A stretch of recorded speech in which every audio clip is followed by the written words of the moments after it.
नमस्कार। तो इससे पहले मैं आशा करता हूँ कि आपने लेक्चर 1 देख लिया होगा एनएमआर स्पेक्ट्रोस्कोपी का। ये सेकंड लेक्चर है एनएमआर स्पेक्ट्रोस्कोपी का, जिसमें हमने पहले लेक्चर में क्या पढ़ाया था उसका थोड़ा सा मैं आपको एक बार रिव्यू करा देता हूँ। हमने आपको पहले लेक्चर में न्यूक्लियस, आपको मैग्नेटिक, आपको रेजोनेंस और स्पेक्ट्रोस्कोपी के बारे में समझाया था। इसका मतलब मैंने आपको बेसिक्स पे काम कराया था और मैंने पहले ही लेक्चर से आपको कहा था कि मैं आपके एग्ज़ाम पॉइंट ऑफ व्यू से बहुत अच्छे से पढ़ाऊँगा, जिसमें आपके कॉन्सेप्ट के साथ आपके एग्ज़ाम के नंबर भी निकलेंगे। तो आज हम उसी सीरीज़ को आगे करते हुए आगे चलते हैं, जिसमें आज हम पढ़ने वाले हैं। देखिए, पहला हम पढ़ने वाले हैं मैग्नेटिक मोमेंट, इसके बाद हम थ्योरी ऑफ एनएमआर स्पेक्ट्रोस्कोपी, और इसके बाद आपके छोटे छोटे टॉपिक्स को क्लियर करते जाएंगे और आपको बताएंगे कौन से किस तरह से क्वेश्चन इसमें से आ रहे हैं। तो जो आज स्टार्टिंग हो रही है उसमें स्टार्टिंग करने से पहले आपको कुछ मेथड है जो बताने हैं, जो कि आपको बहुत अच्छे से आनी चाहिए, जिससे आपके हायर स्टडीज़ में वो काम आएंगे। तो हमने एक बात करी थी कि न्यूक्लियस जो होता है, हमने कल न्यूक्लियस से स्टार्ट करा था और आज भी न्यूक्लियस से स्टार्ट कर रहा हूँ। तो न्यूक्लियस से उसको रेजोनेंस में लाना पड़ता है, और वो जब वो रेजोनेंस में आ जाता है वो सिग्नल शो करता है ना। तो न्यूक्लियस को रेजोनेंस में लाने के लिए मैंने आपको एक बहुत अच्छी चीज़ बताई थी कि जब आप जो सोर्स काम में ले रहे हो और सोर्स जो फ्रीक्वेंसी आ रही है ना, जो फ्रीक्वेंसी आ रही है मेगाहर्ट्ज में, वो अगर आपके न्यूक्लियस की जो फ्रीक्वेंसी है इसके इक्वल हो गई तो वो सिग्नल शो कर देगा। परंतु अगर नहीं इक्वल है तो क्या होगा? सिग्नल शो नहीं होंगे। तो हमें क्या करना है, हम एक दो मेथड इसमें काम लेते हैं, जिससे कि हम अगर हमारे जैसे सोर्स की फ्रीक्वेंसी है, मतलब हम अगर कोई मैग्नेट डाल रहे हैं, मैग्नेटिक इफेक्ट डाल रहे हैं किसी न्यूक्लियस पर, तो उसकी फ्रीक्वेंसी अगर हमें इक्वल करनी है तो दो मेथड काम में ले रहे हैं। पहला मेथड होता है जिसमें हम फ्रीक्वेंसी पे काम करते हैं, तो इसीलिए इसका नाम रखा गया है frequency sweep method. Frequency sweep method. हाँ, तो इस मेथड में क्या करते हैं हम, इस मेथड में हम एक फॉर्मूला है, nu is directly proportional to H not.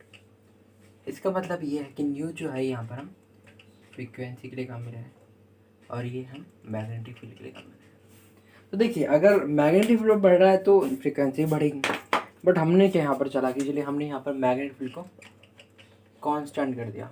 हमने बोला भैया ये काम नहीं करेगा कुछ, ये आराम करेगा। और जब मैग्नेटिक फील्ड को कांस्टेंट कर देते हैं हम, तो फ्रीक्वेंसी अपने आप कांस्टेंट हो जाएगी।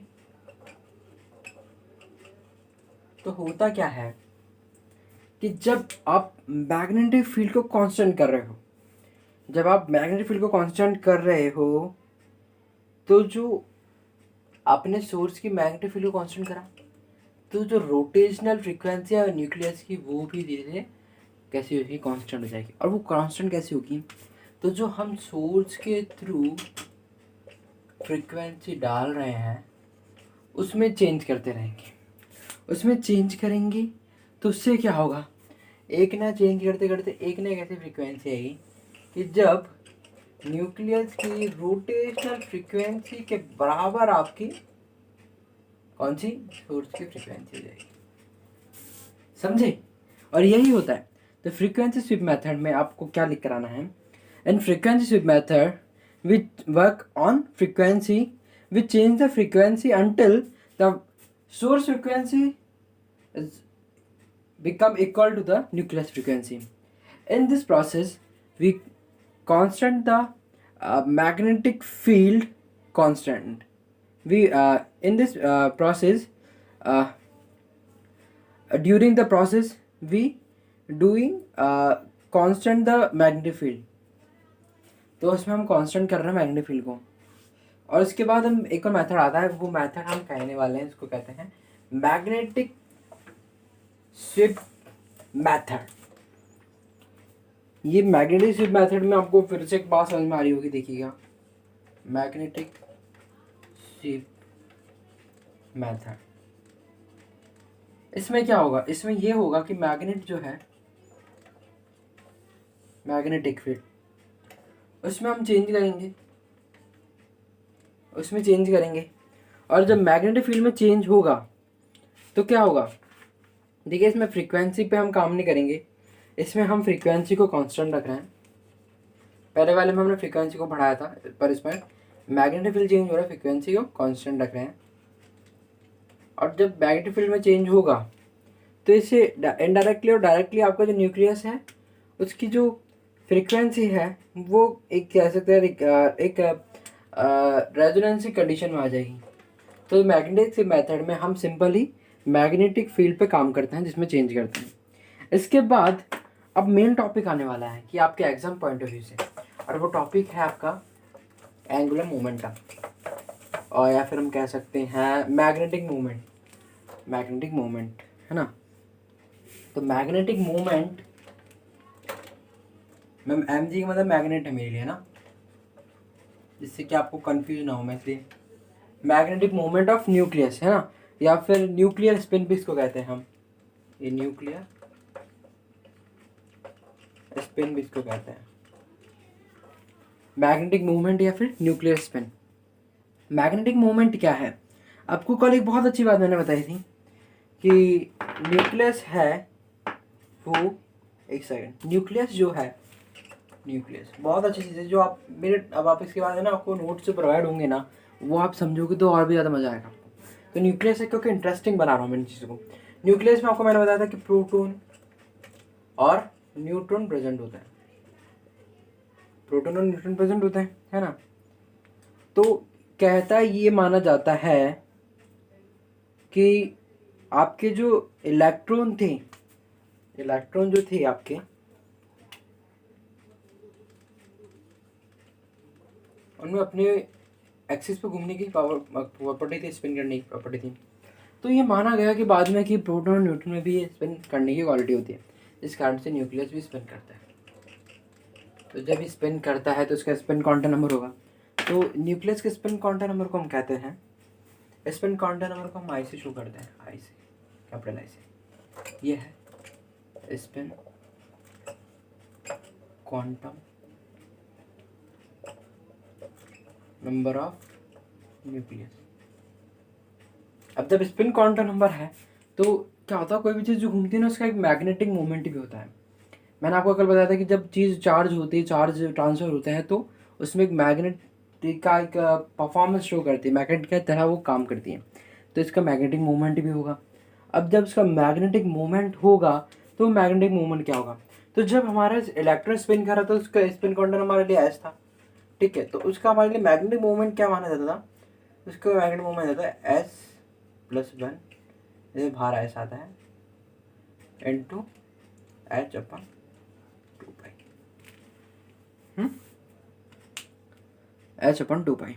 वहीं जब हमारा न्यूक्लियस स्पिन कर रहा है तो उसका स्पिन क्वांटम नंबर क्या होगा, तो स्पिन क्वांटम नंबर को हम आई से शो कर रहे हैं, तो जहाँ एस लिखा वहाँ आई लिख दीजिए आप, या under root i plus one into h अपन 2 पाई। समझ में आ गया, आया। तो यहाँ पर जो स्पिन क्वांटम नंबर की वैल्यू क्या क्या हो सकती है आई की, तो यहाँ पर जो आपका आई है इसकी वैल्यू न्यूक्लियस के फॉर्म में बता रहा हूँ मैं आपको, तो इसकी वैल्यू 0, 1/2 हो सकती है, ठीक है, 1 भी हो सकती है, 3/2 भी हो सकती है। तो क्वेश्चन आते तो नहीं है इसके, बट आपके एग्जाम पॉइंट ऑफ व्यू से आपको पता होना चाहिए, ठीक है। तो मैग्नेटिक मोमेंट बहुत छोटा टॉपिक था, तो इसमें अगर आपको लिखना चाहेंगे तो आप ही लिख सकते हैं कि आपके न्यूक्लियस में भी एक स्पिन करने की प्रॉपर्टी शो होती है, जिस कारण से इसका स्पिन क्वांटम नंबर होता है, और जब स्पिन क्वांटम नंबर होगा तो उसका आपका मैग्नेटिक मोमेंट भी होगा। तो आपको अपनी लैंग्वेज में आप लिख सकते हैं, और इसका एक फॉर्मूला बहुत मेन है जो आपको लिख कर आना ही आना है, इसको मैं एम मैग्नेटिक मोमेंट कह रहा हूँ, है ना। इसके बाद हम बात करते हैं, इसमें एक चीज़ ये कहते हैं कि आपके जो प्रोटॉन और न्यूट्रॉन है है ना, प्रोटॉन और न्यूट्रॉन है। अगर इनके सम से कुछ चीज़ें बहुत डिवाइड करती है कि कौन, अगर अगर इन दोनों के सम है, अगर प्रोटॉन इवन हुआ और ये ऑड हुआ, तो इससे क्या होता है, सिग्नल डिसाइड होता है। वो इसके नेक्स्ट मैं आपको बताऊंगा, बट अभी इसी वीडियो में इतना ही बताऊंगा, जैसे क्योंकि वीडियो बहुत लेंथी हो जाएगी। जय हिंद। मैं आशा करता हूँ कि आपको मेरी वीडियोस पसंद आ रही है और मैं अच्छा पढ़ाने की कोशिश कर रहा हूँ। और मैं छोटी छोटी वीडियोज़ इसलिए बना रहा हूँ क्योंकि इसमें आपके टॉपिक्स बहुत अच्छे से क्लियर हो सकते हैं, और लेंथी वीडियो से आप क्या एक लंबा पढ़ नहीं पाएंगे। तो छोटी छोटी चीज़ों से आपको थोड़ा बहुत याद भी रहेगा। तो अगर आपको मेरी वीडियोस पसंद आ रही है तो आप मेरे चैनल को प्लीज़ सब्सक्राइब करें और लाइक ज़रूर करें। और कमेंट्स में अगर आपको कोई दिक्कत आ रही है या फिर मेरे से कुछ गलती है तो आप उसको नोट कर सकते हैं, जिससे मैं उसमें और अच्छे से सुधार कर सकूँ। जय हिंद, जय भारत।